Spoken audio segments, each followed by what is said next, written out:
बिस्मिल्लाहिर्रहमानिर्रहीम। अस्सलाम वालेकुम व्यूअर्स, उम्मीद करता हूँ आप सब लोग खैरियत से होंगे। आज के इस वीडियो में हम लोग डिस्कस करेंगे रशिया और यूक्रेन के हवाले से, जो कि इंटरनेशनली उसके बहुत ज़्यादा इम्पेक्ट आ रहा है पूरे वर्ल्ड के अंदर के जो ब्लॉक्स हैं वो बड़ी जल्दी से चेंज हो रहे हैं।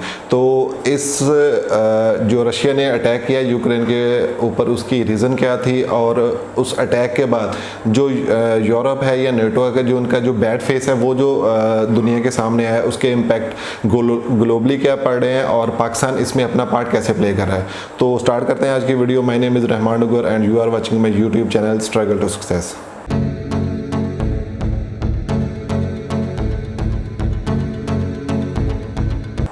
तो जैसा कि आप जानते हैं कि 24 फरवरी को रशिया ने यूक्रेन के ऊपर अटैक किया और वो कंटिन्यूसली अब वो करते जा रहे हैं। इसके पीछे जो बैकग्राउंड हिस्ट्री है उसके स्टैट्स की तरफ तो मैं जाना चाहूँगा। उसमें छोटी छोटी जो या इम्पॉर्टेंट चीज़ें हैं वो मैं आपको थोड़ी गाइड कर देता हूँ कि नेटो में इसकी समझ लें कि ऐड अप होने के लिए अमेरिका ने यूक्रेन को काफ़ी सारी सपोर्ट की हुई थी और रशिया बार बार उनको मना कर रहा था कि आप उस ब्लॉक की तरफ ना आ जाएं, क्योंकि जो यूक्रेन है वो भी पहले पार्ट था रशिया का, और उसके बाद वो सेपरेशन के बाद अब आहिस्ता आहिस्ता उसका जो झुकाव था वो अमेरिका की तरफ हो रहा था। अमेरिका क्या कर रहा है? अमेरिका ने बहुत सारे मुस्लिम ममालिक, जैसे आपको पता होगा लीबिया, इराक, यमन, अफ़गानिस्तान और बहुत सारे ममालिक पे उसने अपनी पॉलिसीज़ को इम्पोज किया, और जो वो जैसा सोच रहे थे नेटो की फोर्सेस ने वहाँ पे जाके काफ़ी ज़्यादा हालात ख़राब किए और ऑक्यूपाई किया, और जो ट्रेजरीज उनके हाथ लगी वो लेके वहाँ से मतलब अपनी कंट्री में ले गए और अपने आप को एक सुपर पावर के तौर पे उन्होंने दुनिया में जो करना चाहा उन्होंने किया। अब आफ्टर कोविड जो ग्लोबली एक फिनोमेना चेंज हो रहा है, जिसमें अब सुपर पावर की बजाय इकोनॉमिक पावर की तरफ दुनिया जा रही है, तो उसमें चाइना बहुत स्ट्रॉन्ग कैंडिडेट के तौर पे पूरी दुनिया ने इसको देखा। और इस ब्लॉक के अंदर अब जो नया ब्लॉक बनने जा रहा है उसमें रशिया और चाइना और पाकिस्तान, जो अमेरिकन प्रो पॉलिसीज़ थी, जैसे कि अफ़गानिस्तान से बहुत ज़्यादा हालात ख़राब करने के बाद या बहुत ज़्यादा डेंट डलवाने के बाद अमेरिका यहाँ से निकला है, तो उसकी जो साख्त डैमेज हुई थी उसका रशिया ने भरपूर फ़ायदा उठाया है। तो हमें भी कॉन्स्पिरेसी थ्योरीज़ का हिस्सा नहीं बनना चाहिए। जैसा कि अब के दौर में हर मुल्क अपने इंटरेस्ट को, अपने इंटरनेशनल रिलेशंस को डेवलप कर रहा है किसी भी कंट्री के साथ, तो हमें भी उस पॉलिसी को लेके चलना चाहिए। लॉन्ग लास्टिंग कुछ भी नहीं है। अमेरिका का हम लोगों ने बहुत साथ दिया, अमेरिका ने उसके बदले में या जो हमें इनपुट मिली या उनकी तरफ से जो आउटपुट थी उसका वो रिवॉर्ड हमें उस तरीके से नहीं मिला। जो कि रिसेंटली आपने जो प्राइम मिनिस्टर इमरान खान साहब ने एक स्पीच भी की थी, उसके अंदर उन्होंने बड़ा क्लियरली कहा था कि we are not your slaves.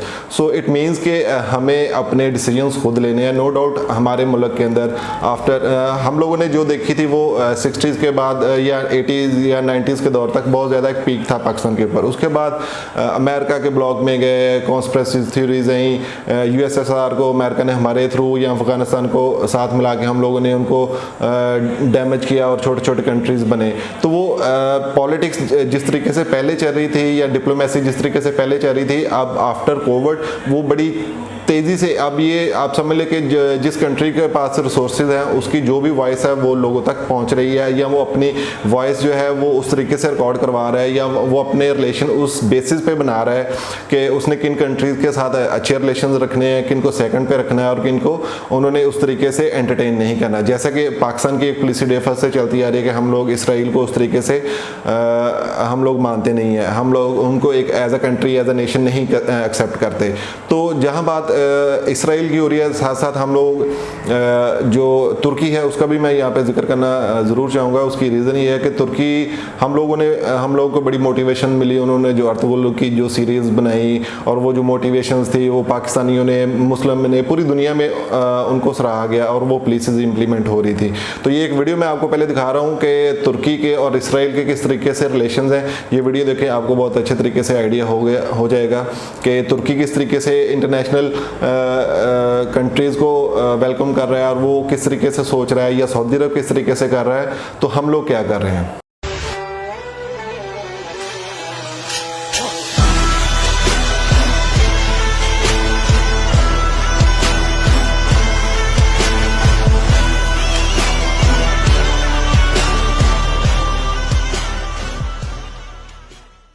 आपने ये वीडियो देखी, इसमें बड़ा पुरतबाक उनका इस्तकबाल किया गया है और बड़ा वालिहाना इस्तकबाल किया गया है। नो डाउट उनकी जो भी टाइज होंगी हम उसको डिस्कस नहीं करते, लेकिन बीइंग पाकिस्तानी, मैं पाकिस्तान की अगर बात करूं तो पाकिस्तान को भी अपने रिलेशंस, अपने इंटरेस्ट के हिसाब से, अपनी इंपोर्ट एक्सपोर्ट के पॉइंट ऑफ व्यू से, इस्लामिक पॉइंट ऑफ व्यू से जो हमें सूट करें हम लोग उनके साथ अपने इंटरनेशनल बैकडोर करें, मतलब फ्रंट साइड से करें, जिस भी तरीके से करें, हमें अपने इंटरेस्ट को डेवलप करना है और अपनी इकोनॉमी को ऊपर लेके जाना है। हम लोग डॉलर की वजह से बहुत ज़्यादा क्राइसिस में चल रहे हैं, IMF चढ़ी हुई है, वर्ल्ड बैंक हम लोग पे चढ़ा हुआ है, हम लोगों ने कर्जे देने हैं वो या।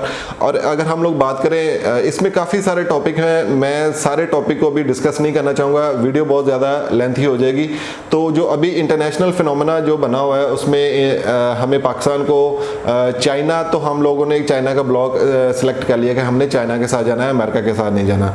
तो अब जो चाइना के जो पार्टनर चाइना के होंगे, ऑब्वियसली हम भी उन जो इंटरेस्ट चाइना के ये हमारे म्यूचुअल होंगे, हम उन कंट्रीज़ को सपोर्ट करेंगे।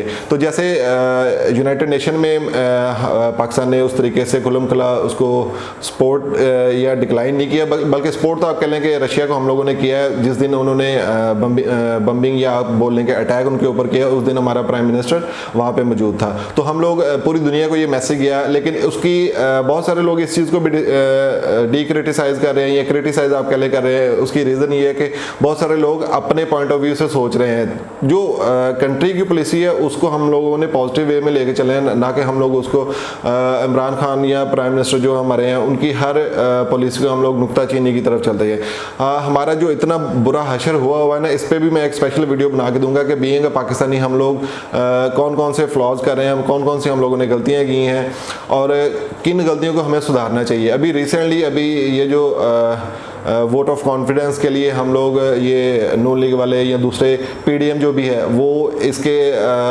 रेजोल्यूशन को पास करवाने के लिए लगी हुई है। तो उसकी रीज़न क्या है, हमें इंटरनेशनल लेवल पे जो चीज़ें चल रही हैं उसको भी मद्देनज़र रखना है। लोकल अभी अगर हम बात करें कि मुल्क के हालात या कोविड की वजह से बहुत ज़्यादा गुर्बत आ गई है, चीज़ें महंगी हो गई हैं, तो ये सारी चीज़ें हमारे माइंड में अगर हैं तो हम लोग क्यों मुल्क के हालात ख़राब करना चाह रहे हैं। और दूसरी तरफ ऑस्ट्रेलिया, हमारे जो ऑस्ट्रेलियन की क्रिकेट टीम है वो विजिट पे है, 24 साल के बाद वो पाकिस्तान में आई हुई है। तो हम लोग अपने मुल्क के हालात ख़राब करके दुनिया को क्या मैसेज देना चाह रहे हैं। 24 साल के बाद एक कंट्री आया, फिर पेशावर में बॉम्ब ब्लास्ट हो गया। तो हमें अपने होश के नाखून लेने चाहिए, इस कंट्री को सेव रखें, ये सेव रहेगी, यूनाइटेड रहेंगे, मिल के रहेंगे, तो जितना मर्जी इस मुल्क को आप लोग आगे ले जाएं और जितने मर्जी बेनिफिट्स उठा लें। और अगर हम लोग इसको डीमोरलाइज करने की तरफ जाते रहेंगे और लोगों को डीमोटिवेट करते रहेंगे, जैसा कि फजलुर रहमान साहब, मैं मौलाना का वर्ड उनके लिए स्पेशली कैटेगोरिकली नहीं यूज़ कर रहा, उसकी बहुत सारी रीज़न है। वो जैसे कि मैंने बताया कि मैं कुछ और वीडियोज़ बनाऊँगा, उसमें मैं आपको एक्सप्लेन करूँगा कि इनका एजेंडा बेसिकली क्या है। बहुत सारे लोगों को पता भी होगा। तो उम्मीद करता हूं कि आपको ये वीडियो पसंद आई होगी।